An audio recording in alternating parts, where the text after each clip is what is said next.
And our relationship with Mexico has been rather challenged, you could say, ever since Trump's inauguration. You get the Mexican president abruptly canceling a summit with Donald Trump. Remember that one? Refusing, he says, to pay for the wall. Trump says he will. And Trump threatening to rip up NAFTA, a deal that, frankly, is critical to that country's economy, more critical than it is to ours. Rich Lowry is back with me. And, Rich, how does this game of chicken, if you would, play out, do you think? I mean, Mexico, I'll be very frank here, Mexico needs us more than we need Mexico. So don't we have the upper hand, and shouldn't we be using it? We have a lot of leverage, that's true, but I don't think we want to unnecessarily inflame them on side issues. They're not going to pay for the wall. And if we heard Steve Bannon talking earlier about economic nationalism and how important nationalism is. Well, Mexicans feel nationalist honor and shame and all that as well. So if you want to have a cooperative relationship with them and push them on some things like NAFTA and sending these immigrants from other countries back there when they come over the southern border, don't try to humiliate them over paying on the wall. Okay, so this is interesting because the president there is in a bit of a tough spot because Trump is kind of using him as a bit of a punching bag, using Mexico as a bit of a punching bag, and he's stuck sort of saying, oh, no. Do you feel like he's being put in a corner that he can't quite get out of? Yeah, well, it makes him harder for him to give anything. And maybe it's rational for him to, in any deal, to give us some things. But if people there are feeling, oh, you're being sucker punched by this colossus to the north, we don't want you to give him anything. And if you do, we're going to, evict you from office and hang you in effigy immediately.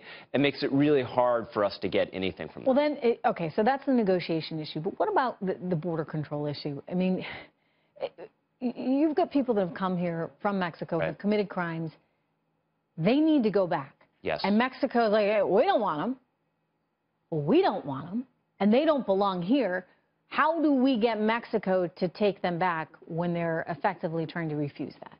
Well, that'd be high on my priority list, but it's difficult to make any sovereign country do anything that really doesn't. And ultimately, the enforcement here has to do with what we do ourselves, especially at the point of employment. If it becomes harder for illegal immigrants to get a job here, many of them will leave voluntarily and fewer will come. And that's why I think we need an e-verify system that's mandatory, where every employer has to verify in a reliable way that they're hiring legal labor. We've actually already seen evidence of that, in that there are fewer people coming to this country, even on tourist visas, that maybe would have come here on a tourist visa and chosen to overstay because they wanted an opportunity to work here. It's less attractive, frankly, for someone to be illegal in this kind of environment.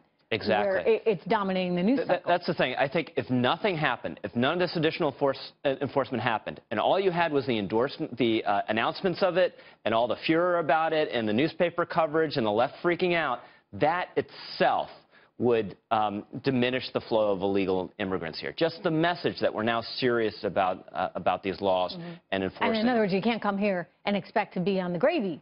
Right. I mean, you're not going to be able to get the benefits. Your life is going to be more difficult. If you commit any kind of crime, then boom, you're out. But again, we go back to the central question here that I first brought up. What happens if we're saying out and Mexico's like, yeah, we're not letting them in? I mean, could we say, all right, well, you're in violation of our NAFTA agreement to begin with? I don't know. I don't know. But if they're Mexicans, they should go back to Mexico. I can see Mexico saying, okay, if they're Hondurans or Guatemalans, why do we have to take them? Honduras or Guatemala should take them. That's a little interesting. Anyway, good to see you, as always. Good to have your perspective.